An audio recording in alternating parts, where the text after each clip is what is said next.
You know, it wasn't too long ago when everybody was cooped up in their homes with family members. So what did we do?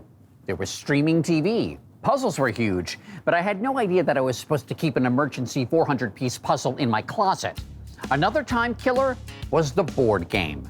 Maybe you're into chess or checkers, but those tabletop games on cardboard didn't have a monopoly on your game of life. I mean, what if you were living in a candy land and had no clue about the risk of a battleship? Well, hopefully we can show you an operation to at least connect 4 of those games and their histories. I'm sorry, did I miss something? Do I need to go backgammon? Let's play Operation. Make no bones about it. Oh, whoa, that's really hard. This is a story about board games. I loved this game growing up. And it's chow time. And that's Jeannie Miller. You're cheating. No. The Curator of Domestic Life at the Henry Ford Museum.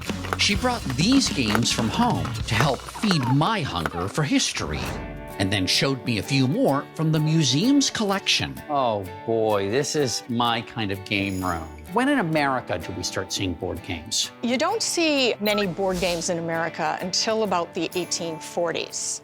And a lot of those games are based on teaching, particularly children, morals.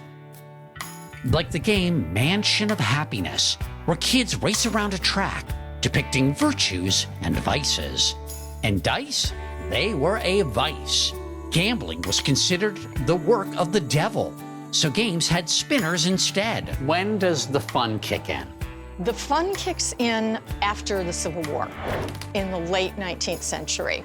People's attitudes are changing. They agree that leisure and playing is a good thing. And the board game industry is really beginning to flourish because they have better printing techniques. Which made games prettier and cheaper, because they could now be mass-produced and transported across the country. Now we get into the 20th century. What happens? Games have always kind of reflected society, not only technology, but also cultural and other events. Like the Apollo Voyage to the Moon game that came out just after astronauts touched down. Kids' games were more exciting too. Think Chutes and Ladders and Candyland.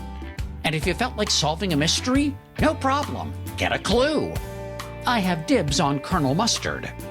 And let's not forget Monopoly, the most popular game of all time.